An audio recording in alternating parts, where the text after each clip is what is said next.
Time to wake up. It's Saturday morning. Find some milk and cereal. Grab a bowl and spoon. No, a bigger spoon.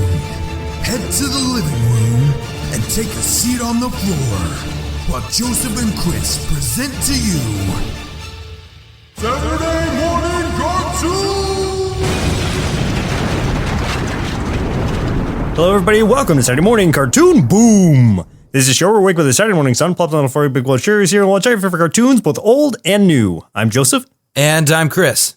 And this morning we watched Futurama. Yes, this is one that I'm surprised we hadn't gotten to before, but we've finally made it. We have made it to the future officially, Joseph, because we knew that one day in the future we would do it, and now that we've done it, I think that means we're in the future? How does that work? We made it to the future by going back to the past to the year 1999. And now we're back to the future, but we're not watching Back to the Future. Where are we? What are we watching? This was submitted via Reddit by Circo Smith. You know who this is, I think. I don't know. Who is this? Yeah. This is Jacob, and I met him in person at one of our events here in Dallas. So that was awesome. So thanks, Jacob. Yes, thank you. And like you said, I thought we had already done this for some reason. I was like, there's no way we haven't done Futurama. And then looking through our many archives, I was like, oh yeah. So here we are. Here we are in the future. In the past. And present. Does this mean that we're like omnipresent? Because we're existing at all times right now, right? We're living in the past, present, and future all at once. We have become cartoon gods. If we're cartoon gods, like they need to aim higher for godship or for their worship. You know, they set the bar low. It's fine. I'll take it. I'll take what I can get. So the show Futurama aired from 1999 to 2003 during its first run, and 2008 to 2013 during its second run, which I'll get into a little bit more in a minute. It was created by Matt Groening, developed by Matt Groening and David X. Cohen, produced by the Curiosity Company, 20th Century Fox Television, which was credited as 30th Century Fox Television, and Rough Draft Studios. It ran for a total of 7 seasons, 140 episodes. It aired at first on Fox from 99 to 2003, and then Fox kind of quietly canned it. Like they didn't. Well, that's what they do with every show. Well, yeah, but they didn't like straight up cancel it. They just like stopped purchasing episodes. So like, all right, just let it die off on the side. They're just like, nah. Well, Fox has it's one thing that's interesting that like you read about Fox and their business, and they basically, how their company works is they hate everything they make. And then they just give up. That's part of their statement, their business statement. How many times has Family Guy been canceled? Like 3 or 4 times? Yeah, I think so. Something like that. It's funny that you say that. That'll come back in a minute once I start talking about the marshmallows. But yeah, so keep Family Guy fresh on your mind. For a short synopsis, and this was written by Robert McGowan. Fry, a pizza guy, is accidentally frozen in 1999 and thawed out New Year's Eve, $29.99. There you go. That's the setup, basically. And that is the first episode. That's like the first part of episode 1, yeah. Yeah, so that's the majority of the episode, honestly. That's the shortest synopsis, but it's accurate, I guess. Yeah, kind of. I don't know, like he's leaving out the nuance, but you know. He's leaving out a lot, but at least he got Fry's name in there. And he's a pizza guy. That's a 1 win he's got under his belt. Good job, Robert. So who are some of the actors who played in this show? So the voices of Fry, Professor Farnsworth, Dr. Zoidberg, Zap Brannigan, and Richard Nixon's head is Billy West, famous voice actor that Joseph and I definitely know a lot about. He was the voice of Stimpy from Ren and Stimpy, Doug from his titular show, Rayman in the Rayman animated series. Not sure about the games, to be honest, though, but also the voice of Pidge from Voltron, The Third Dimension, Bugs Bunny, and Elmer Fudd in Space Jam, and has continued to voice Elmer Fudd in lots of other random cartoons. The voice of Leela was Katie Seagal, mostly known for doing television series, like she played Peggy Bundy on Married with Children and Gemma Teller in Sons of Anarchy. The voice of Bender was John DiMaggio. We heard recently as the voice of Dr. Draken when we reviewed Kim Possible. He's also the voice of Aquaman and Batman the Brave and the Bold. Tons and tons of other things. Really well known right now for voicing Jake from Adventure Time, which sounds pretty much just like Bender. The voice of Hermes was Phil Lamar. Phil Lamar's been in things such as Mad TV. He was the voice of Green Lantern in Justice League and Justice League Unlimited, which we just did. He's been in several Marvel games as Gambit, as well as in Wolverine and the X-Men as Gambit. And he voiced Baxter Stockman in the 2012 Teenage Mutant Ninja Turtles series. And he's the voice of Samurai Jack. Voice of Amy was Lauren Tom. Lots of television appearances. She played Julie for a short time in Friends. But she's also voiced characters such as Dana Tam in Batman Beyond, Number 3 in Codenames Kid Next Door, and Connie from King of the Hill. So that's really awesome. And then the last character I'm going to mention here, Nibbler, voiced by Frank Welker, who's been in everything. And that's all you need to know. That's we mention true. Frank every episode, I think. It sounds like an exaggeration, but you're not really embellishing it much. He really is just about in everything in some capacity. Yeah, almost everything we review, like, he pops up. And even if he doesn't, we just pretend he does because he probably did. He's uncredited for things that he's not showing. Yeah, like the silence of Snake Eyes in G.I. Joe. Uncredited, Frank Welker. Exactly. Yeah. So for a few tasty marshmallows that are a big bowl of Futurama cereal, Bender's apartment door number 001-00100 is binary for the $. J is Matt Groening's favorite middle initial in tribute to Jay Ward, creator of Rocky and Bullwinkle and other classics, like it's Bullwinkle J. Moose, hence the J in Philip J. Fry, Hubert J. Farnsworth, Cubert J. Farnsworth, Homer J. Simpson, Abraham J. Simpson, and Bart J. Simpson. So he just likes J as a middle initial. Yeah. So he uses that a lot, apparently. Okay. Yeah, I had never really noticed it. I mean, I should have known, but I guess I never really put two and two together there. Writer-producer David X. Cohen is a Dungeons & Dragons player. Reference to the game have been included in the show, including the cameo by D&D creator E. Gary Gygax and Al Gore referring to himself as a 10th level vice president. At least two D&D monsters have made appearances as well, a rust monster at a veterinarian's office and a beholder appearing as a guard in the bureaucratic building. The third straight-to-DVD Futurama feature film, Futurama Bender's Game, also used a lot of D&D references and is, in fact, hugely based on the game. The credits tribute the film to the memory of Mr. Gygax. So that's pretty awesome, all those D&D references. Yeah, that is cool. This is a very reference-heavy show. It is, but it's not so heavy-handed that it's like weighing down any of the show with it. It's just like slight mentions or Easter eggs here and there. Bender's name is especially fitting. He's a stock Momcore bending unit robot who was built and programmed specifically to bend girders, and he also regularly drinks heavily, which is sometimes referred to as going on a bender. Those explanations aside, he was apparently named after John Bender, Judd Nelson's character from The Breakfast Club, of which creator Matt Groening is a fan. So his name, his name has so many meanings to it. A 42-minute audio-only episode featuring its original cast member was released on September 14, 2017 as an episode of the Nerdist podcast entitled Futurama Worlds of Tomorrow presents Radiorama. Did you ever hear that? No, I never did. Yeah, I never knew it existed. I'm going to have to check it out, though. You say Nerdist did that?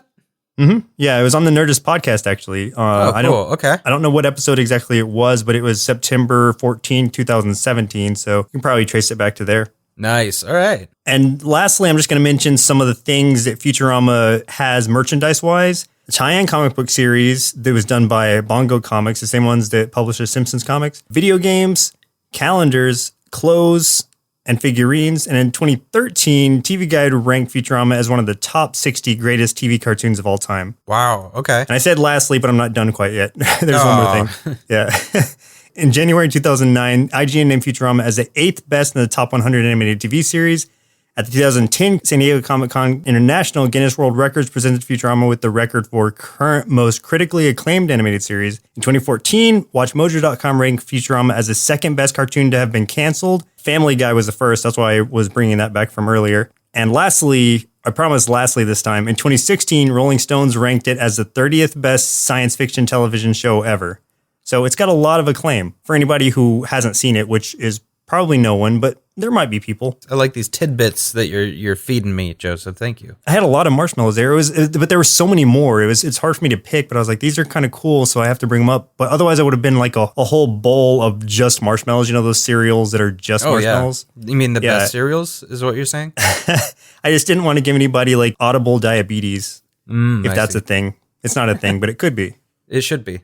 So you've heard of this before, obviously. I don't even think we need to go into that necessarily. We both know this show and presumably love this show. I know we both have watched tons of this show. So yeah, I mean, we're both very familiar. Yeah. So let's go ahead and jump into the episodes we watched for today's show.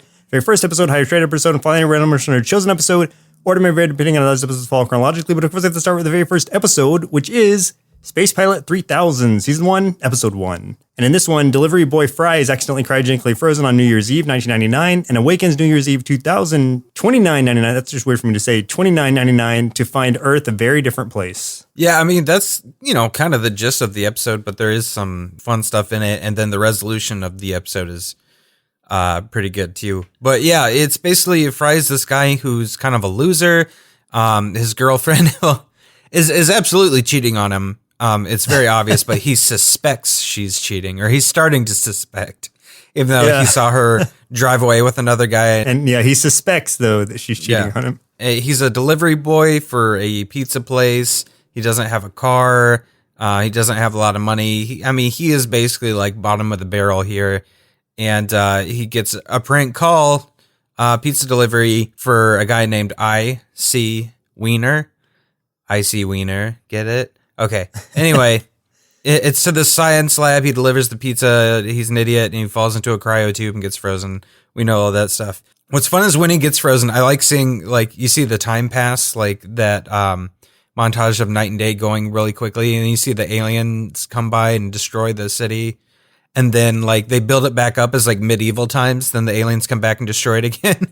And then you get, the kind of, big futuristic thing that they're in now, basically. I liked that. That was a good gag. All the while, he was drinking beer on New Year's Eve, sitting in this chair in this office that he had gone to. And he just kind of kicks back when one of the fireworks goes off or something. And so he's got his beer fresh in hand. What's weird to me, I guess, about it, it would be, there wouldn't be a show if they had actually got him out of it, but I was just no one suspects anything, that there's just this guy with the beer in there. It's I would assume these things would be monitored better, but I don't know.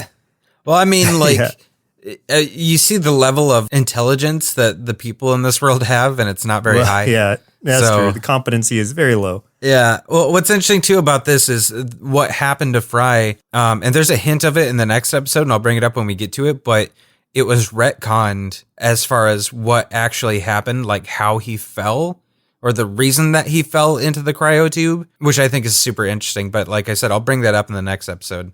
He wakes up in the world of tomorrow. World of tomorrow.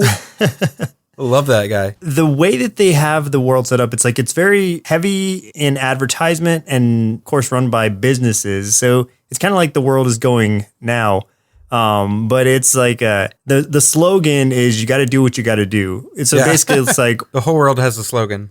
Yeah. Once they assign a career to you, that's what you have to do. And you get branded as such. And so the big part where he finally meets Leela, who is this one-eyed, presumably alien woman with purple hair. Everybody knows her if they've seen any of the box art or anything. And so this is their first encounter, and she's trying to brand him with the job chip. A lot of this first part of this episode is her chasing him down. Yeah, so Fry's big thing is he's realizing he left everyone behind. He's just kind of oh man, I have a fresh start. I can start over with my life, because he didn't care that much about his family, about his job. His girlfriend he suspects was cheating, but he didn't want to be a delivery boy again. And she did the scan to find out what his role would be for the rest of his life. It was delivery boy, which is why he got upset. And he's I'm not doing this. This is my chance to start over. And he goes on the run. Leela's chasing him down. But before she really chases, he finds out through her that he has a living relative, which is a great nephew or something. Or yeah, which is Professor Farnsworth. So his goal is basically to get to the professor, but he runs into trouble along the way because Leela is chasing him, along with these two police things that are just out of control, just basically trying to kill him. Yeah. He runs into this, basically what he thinks is a phone booth. And so he's going to call the professor or his nephew or his great nephew or whatever. It turns out to be a suicide booth, and Bender's there too, which is where he runs into him. And I just thought this part was really funny. It's the America's favorite suicide booth since 2008. And so, So it's like this hasn't been that far in the future.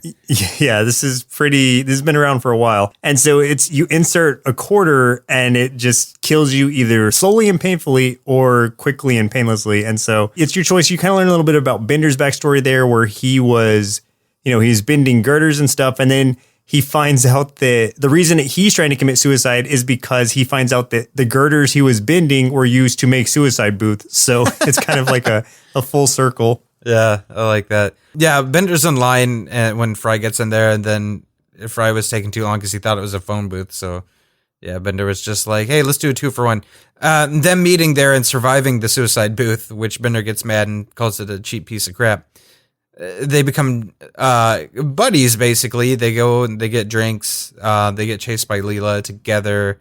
The thing with the humor of this show, it's so layered, and I just love it. Like, there's always these double meanings to every joke they make, I swear. It's not the same as the Simpsons humor. Simpsons humor is very, like, slapstick in a way. Yeah. In comparison, whereas this is more, like you said, it has layers to it where it just feels like you could miss it if you're not paying attention. Yeah, and I mean, it is intelligent writing. Like, the jokes are written in a way that's intelligent because there's just so many and there's so many layers to it and there's so much nuance to it. It's funny that you say that. It's such a great job. Yeah, like you say there, that's an intelligent jokes or intelligent writing, because the writing staff, and I can't remember the numbers exactly, but I saw that the writing staff, at least 2 or 3 of them had their PhDs. The other 3 or something had their masters in something. So it's like, yeah, it makes sense. Yeah, I think Matt Groening had said at one point that the writing staff was way more intelligent for cartoon writing than it ever needed to be. And so, yeah, you can see it coming through. Did you notice Matt Groening's head on the shelf in that library? Yeah, right beside when Bender and Fry were hiding their heads on the shelf. Yeah, so that's the thing about the future is, like, any celebrity, and this was a really clever way to have, like, whatever cameo from any decade they want, was that every celebrity's head is preserved in a jar, and they're still, like, able to talk and converse and do things like that. Like, Richard Nixon's head becomes a pretty prevalent character in the show. Like, he shows up a lot, and he becomes president again, like, basically of the world at some point. So yeah. So I think that's really funny. I like that they did that, and they can sneak in all kinds of fun cameos that way. The whole episode sort of comes full circle when you finally do run into Hubert Farnsworth, Fry's nephew, great nephew or whatever.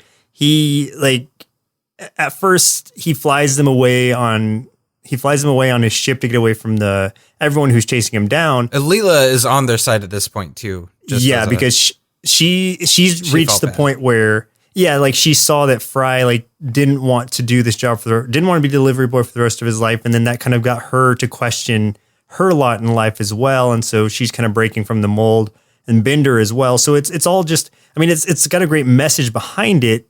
It's just there's a lot of comical things happening around it too.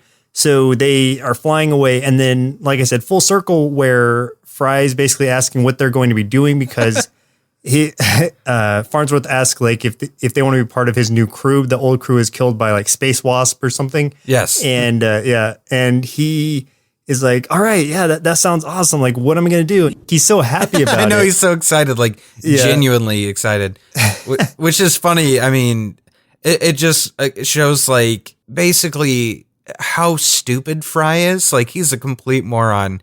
But his character is that he's a complete moron that has a lot of heart, which we're definitely going to see in the next episode. So the next episode we watched for today's show was Jurassic Bark, Season 5, Episode 2, which was the highest rated episode. Yes. And in this one, Bender grows jealous when Fry attempts to clone his beloved fossilized dog. Oh, this episode, man. I had forgotten this episode until it started making me cry, and then I was like, oh, now I remember.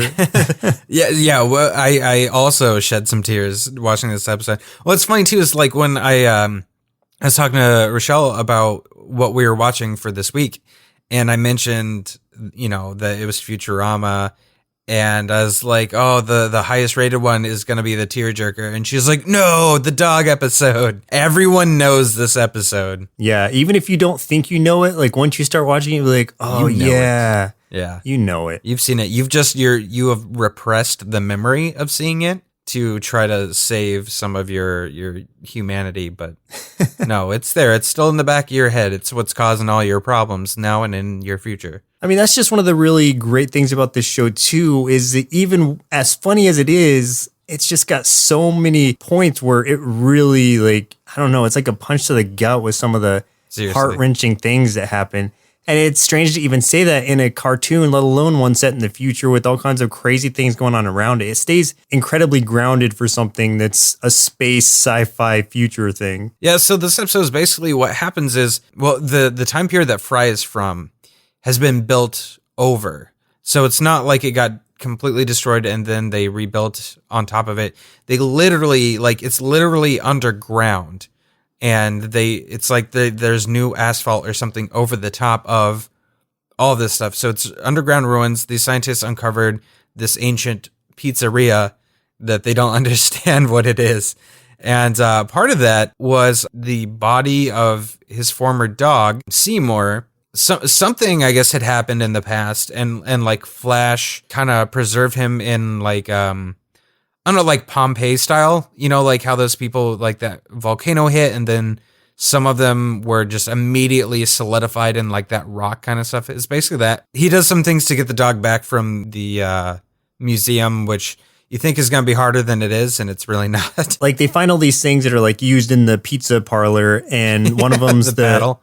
The paddle used to like put the, you know, to hold the pizza and put it in the oven, and they're like, we think it was used for, because, I mean, they're just going off conjecture, and they're like, we think it was used to paddle the delivery boys that were misbehaving or something like that. I mean, you're thinking that's ridiculous enough, but then when Fry comes in and he's watching this demonstration, he's like, that's not all it was used for. And I love his flashbacks with his dog. Not only did this show like did this episode make me, you know, like cry, but it also disgusted me in ways that I was like, ugh, where it's like when it's showing the dog like swimming around in the pizza sauce and then, there's just such disgusting things. And then where he's, Panucci, the owner of the place, is like making the dough, and then the dog comes in out of the sewer. And he's like, oh, you got yourself in the sewer again. And he starts like wiping him off with the dough. Right. It's like, oh my God. And then puts it back on the table and starts putting the toppings on. Exactly. So disgusting. Yeah, it's so gross. That whole scene was funny. I loved that. Oh, it was hilarious, but just disgusting and hilarious. Gross. Yeah. So, we mentioned that he's doing all these flashbacks as the episode's progressing. What they're going to do is they're going to try to extract some DNA that's preserved within the rock dog and clone the dog so that Fry could have his dog back. Professor Farnsworth has the means to do it. Leela and Amy have been wrestling in very revealing clothing for no real reason through the whole episode, which was fun.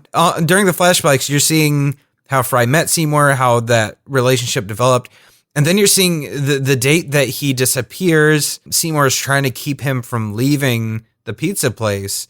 It's super sad because we know what's going to happen. You're just like, oh, man. And now here's the interesting thing that I want to talk about from the first episode.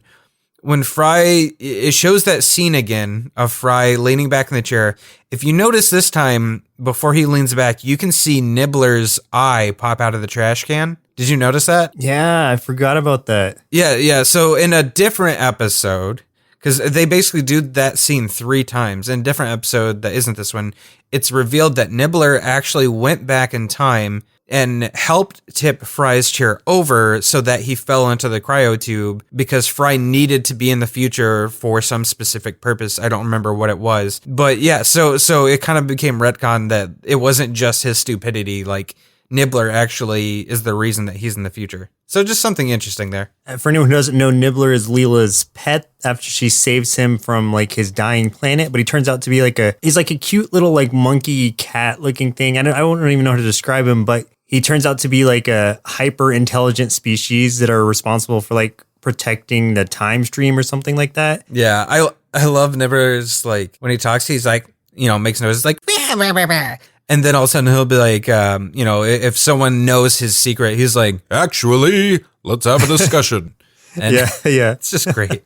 This episode doesn't feel like it's going to hit you as hard as it does until I would say at the very end is when it really like hits you. Like, the rest is like, it's kind of a sad story. In the meantime, like Bender's displaying jealousy over, like I said in the description, over Fry trying to bring his new dog back, and Bender thinks he's going to be replaced as Fry's best friend. So when it comes down to it and they're about to clone Seymour, the dog, Bender does something basically unthinkable. Like he picks up the dog's fossilized body and throws it in this vat of lava. Everybody's just like, what the heck? Like, why would you do that? And then we find out that, after the whole thing, and after like it goes through him apologizing, he's like, you know what, I'm going to save him now. Like Bender says this, and he's made of 40% dolomite, which is the material that was encased around Seymour, which is what has kept his body reserve. So since he's 40% dolomite, he can survive long enough in the lava to go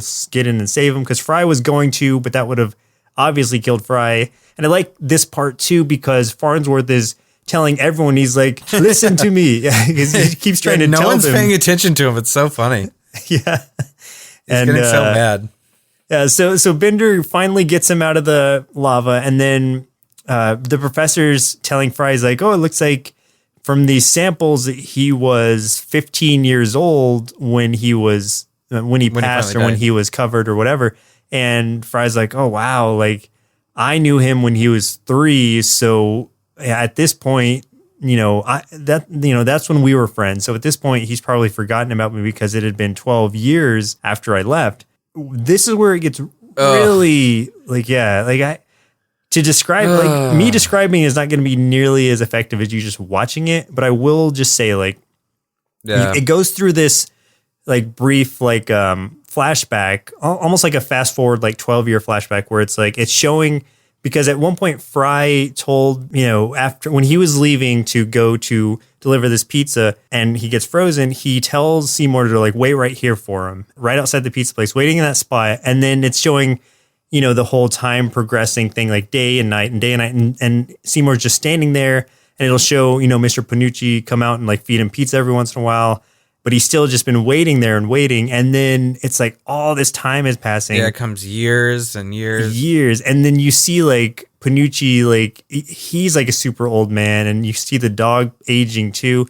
And like the pizza place closes down and everything. And the dog is still just waiting there. And it kind of like closes out on that note. And it's such like a sad note, because that shows that he had been waiting there for him that whole time, which like I'm gonna cry just talking about it right now, because I'm thinking back on it. It's the very last, and it's playing this sad song, the "I Will Wait for You" song. But it's like the very last scene is the dog finally laying down and dying. Like he spent the whole of the rest of his life. Oh God, I'm gonna cry now. I know. I'm just waiting for Fry to come back, and God, man, that's rough. I know my eyes welled up. I know, mine too. Yeah. That's how powerful it is. Just talking about it brings out that emotion. Yeah, but I mean, that's like the I feel like the first episode of this wasn't as strong. This is like the epitome of what this show is. It's tons of jokes, but it's also like there's this super, super heartfelt piece to it. And like all of the great episodes of this show have this, and there's so many like this episode that, man, it just gets you. Yeah, I would even say the next episode that we're going to talk about has sort of the same effect, where it closes on such a strong note. Oh, yeah. So we'll go ahead and jump into that, so we don't have to cry anymore, at least for now. So the next one we watched was The Devil's Hands Are Idle Playthings, season 5, episode 16, and this was. The listener, was this chosen by Jacob? Yeah, this was chosen by him. So thank you for choosing this one. I definitely remembered this one from when I saw it. And I think this is a fun one. Yeah, this was a good one. This was also I believe this was the final episode of the first run, or maybe, I don't know which run it was. I think it was. So many different things happened. Of the first run, probably. And so it was kind of like the closeout of the series at that point in time. Which kind of makes sense now, thinking about the end of this episode. Yeah, absolutely. And so in this one, Fry makes a deal with the robot devil so he can become a skillful musician and win Leela's heart. And the robot devil, for anyone who wants to know, is Dan Castaneda, who plays Homer Simpson. Oh, I didn't know that. That's awesome. Yeah, I didn't know that either. Wow, the voice is so different. Yeah, that's what I was going to say. Like, it doesn't sound like Homer, but I could kind of hear it now that I know, now that I'm listening for it. Yeah, so Fry plays this instrument called the holophoner. Well, he's trying to. Yeah, he's horrible at it. And he's trying to get better because he knows that Leela has a thing for musicians. And he is in love with Leela, and Leela...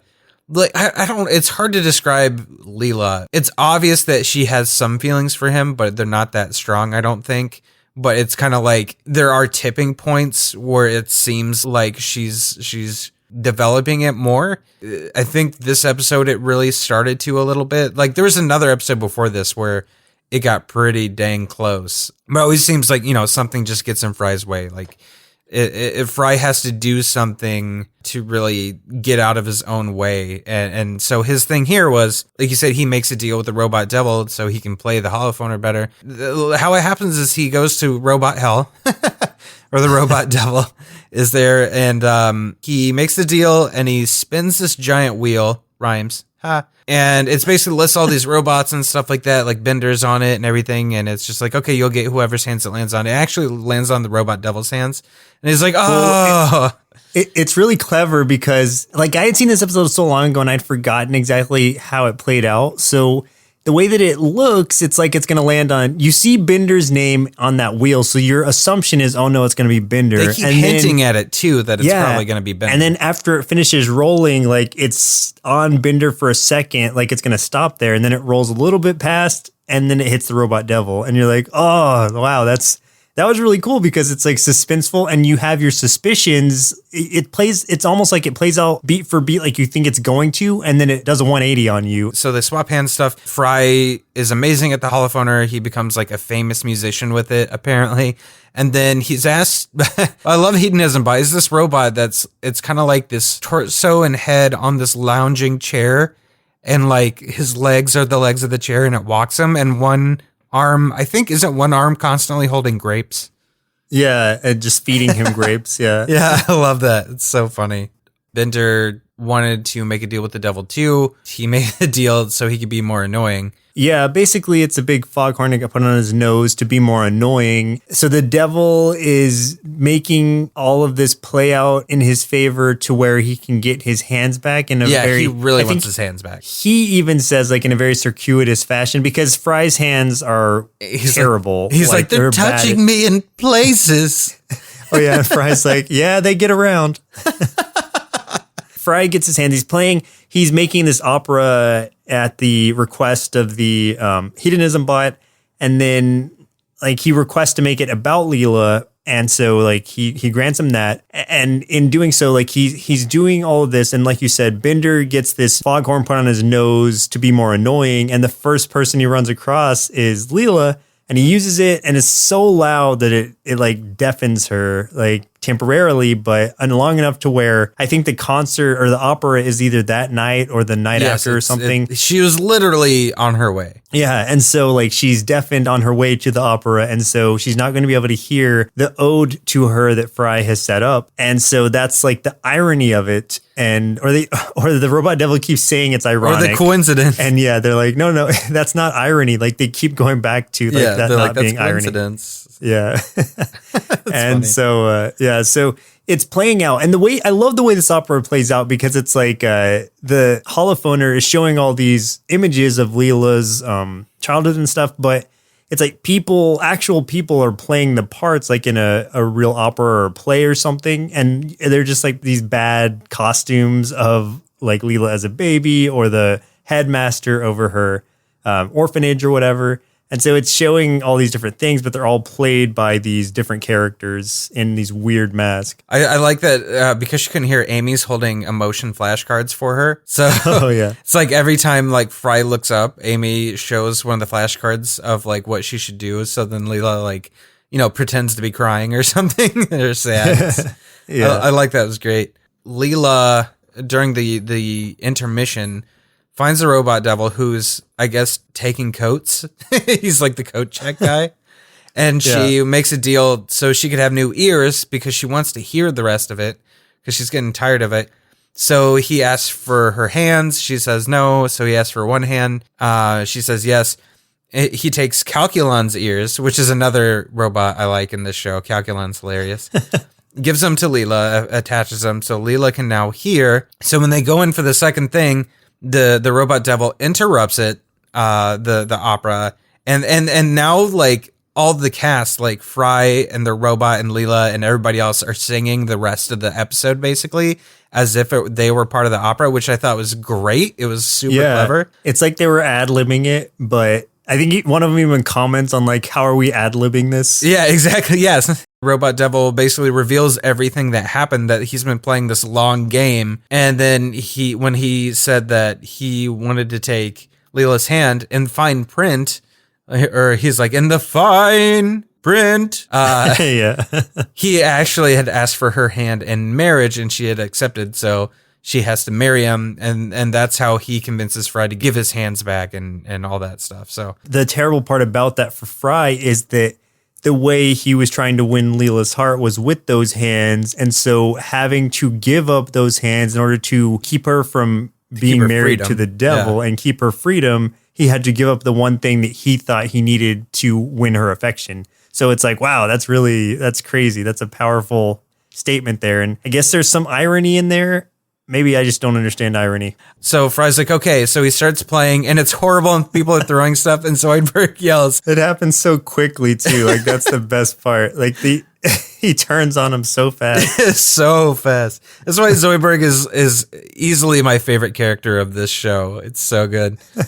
So everybody walks out on him except for Leela. And this is just super cute. Leela like asks him to finish it and you know, Fry's like all sad about it because he's like, I can't. And she's like, yeah, you can. So he finishes it. And it's actually like, it's not great, but it's not horrible, you know, the way he plays it. And it shows, instead of this big, elaborate looking thing, now it's just these, what looks like two crudely drawn holograms of Fry and Leela kissing and walking off together. And then that's what you go out on. And that was, as far as we knew, the end of the series completely until it got brought back by Comedy Central. So that was like a super cute way to go. Yeah, and it would have been like a fine way to exit. I mean, you obviously want more, but had they been forced to exit there, which they kind of were, like that was a good way to go out. A good one to go out on. Well, Chris, looks like it's about time we cryogenically freeze our inner kids until New Year's $29.99 so they can become delivery boys for Planet Express. Then, assuming they managed to survive the experience, ask them what they thought of Futurama. This show is great because it's all in the future with cool aliens and robots and mutants, and they deliver things. I can't wait till people can just deliver anything when I grow up. So I gave this cartoon 5 bowls of dog fossil cereal out of 5. Now, I'm going to go crawl into my freezer until it's the year 3000. Although this show gets a little too smart for me sometimes, being co-written by a group of Harvard doctors and masters, that's never really a detractor and is always counterbalanced with the wonderful humor. Following along with the misadventures of a haphazard crew is thoroughly entertaining enough as is, but their layered cast of characters really shines through. And for a group of very flawed characters primarily focused on their own self-interest, there ends up being a surprising amount of heart. Again, it's generally delivered between comical padding, but it's executed so well that it still feels incredibly sincere. Overall, I'd give Futurama 5 big bowls of Panucci's tomato sauce cereal with complimentary clumps of dog hair in every bite out of 5, and I highly recommend this to humans, robots, and aliens alike. In closing, I think if I were ever put into a situation where I went missing and my dog was waiting for me to return, that I could count on him until either the first day ended or the first person offered him food, whichever came first. Where's the loyalty? He can bite my shiny metal.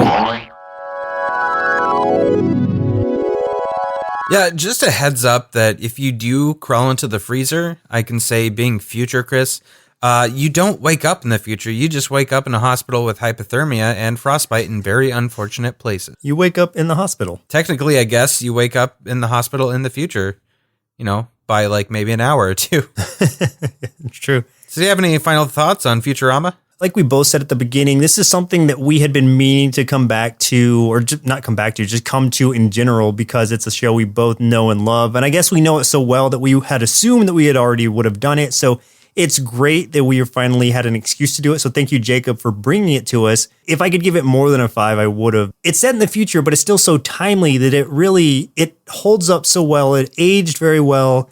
And even though some of the references may be a little dated, they're still funny to see them in these futuristic situations. And I hope it's a show that keeps coming back, like as much as it can anyway. Yeah, and I feel like a lot of the really dated references, I think we're kind of in that first episode, maybe a few more of the first season. But, I said I felt like the first episode wasn't super strong. Like if I rated the pilot on its own, I think I'd give it a 3.5. But I mean, after that, they nailed the show, and it's just became this amazing balance of constantly layered jokes that balanced with this huge amount of heart and emotion in a way that I feel like other shows haven't really achieved that level yet. I mean, going in, like we said, we were already fans of this, and we knew we were going to love it, but it was so great to have a refresher here, and I swear every time I see an episode, I catch a joke or a gag or something that I didn't in the previous times I've watched it, because there's so much saturation with the humor. So it's always a really enjoyable watch. So thank you again, Jacob, for submitting this. Yeah, and there's great continuity to it too. It's like you said, even if they need to like go back and change some things here and there, like they did with Nibbler, it's awesome that came into play at all. And it's kind of like they're retconning their own show. Yeah. So it's funny just watching go through, but it's always humor first and continuity second, but a close second. So it's not like they break it constantly. You don't need to watch it from the beginning, but it helps because then you notice things that are happening, or you understand references that are coming up in later episodes. For example, trying to get Leela's affection. Fry even drops in there somewhere that the last time he had learned the holophoner, I think he was taken over by some alien worms or something. Yeah, it was the parasites from the egg salad sandwich he got from the truck stop. I remember a lot of that episode. I love that episode. I don't remember that episode, but that's something I need to go back to so I can fully understand what happened right there. You got to watch that episode, because if I would have chosen the random, that would have been it. Really? I love that okay, episode. yeah. So I'll check it out.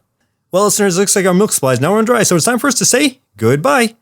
And next week, we'll be watching The Adventures of Panda Warrior, submitted via Facebook by Christopher Gravitt. We did something a little different, if you didn't notice. If you are familiar with the poll, that this isn't the top. This is the bottom. This is the very bottom one, because we thought it might be fun to maybe once a month hit the very bottom one. Otherwise, those cartoons are never going to they're never going to get done. So and that's not fair. Yeah. So we're gonna fluctuate back and forth a little bit to give them a little fair chance, since it's over 100 things listed there. So Christopher Gravitt, who submitted this, he is a podcast host on Childhood Remastered, which is a really cool podcast. And if you like this show, you would probably like theirs. If you haven't already, Joseph and I have been on an episode with them. So if you check out episode, I think it's 57. We joined them talking about the original RoboCop animated series. So it's a lot like this show with that episode, but maybe a little less censored. But yeah, check it out. And when you first, was it Adventures of the Panda Warrior? The Adventures of Panda Warrior. Oh, okay. Yeah, when you said that, like I was laughing to myself. I might have laughed out loud because I was like, this has to be, I didn't know you were going to pick it or not, but this has to be from the bottom of the list. And so sure enough, because I was like, this doesn't sound like a good show at all. I hope it is, but I don't know. I have never heard of that. Also, we have I did want to mention, we have a new 5-star review on iTunes, and it's super sweet. I like this. So this was submitted by Sweetie Retro Girl. It's 5 stars. It says, hi, Joseph and Chris. I'm really enjoying your Saturday morning podcast so much. It brings me back to memories of the cartoons I used to love watching all the time, even though most of them were way before my time. I was born in 97. Wow, oh my goodness. We are old. You guys have a great sense of humor and know how to make the show entertaining, especially when Chris performs some really good voices. Aw, thank you. Nice. Thank you so much. Chris, did you write this yourself? I didn't. I wish. Overall, I give this podcast 5 big bowls of Saturday morning boom cereal out of 5. Keep up the great work, you guys, and have a tunalicious day. Signed, Emily Santoyo. I hope I said that right. Wow. That's super sweet. Like we love you and we love the love that you're giving us. So thank you so much. That's super awesome. That is awesome. That's Tunalicious even. Tunalicious. I like that. I like that phrase. How have we never come up with this? I kind of like it, but it also makes me think tuna, which I also like. So that's fine. You ruined it. You ruined it. I'm going to go eat some tuna right now. Get out of here and eat your gross tuna. It's going to be Tunalicious. Just doing more voices for Emily. I love these nice reviews. It warms my heart. That's going to make me cry too. Just like this last episode did. Yeah. With the dog. Everything makes you cry though. Like taking That's a true. I tear shower up a makes lot. you cry. I've seen that. Wait, I shouldn't disclose this. All right. Well, before we shed more tears or Chris watches me shower more or whatever happens, once again, I'm Joseph. And I'm Chris. We'll see you next Saturday. Presented by Nerdsloth. A place for lazy nerds.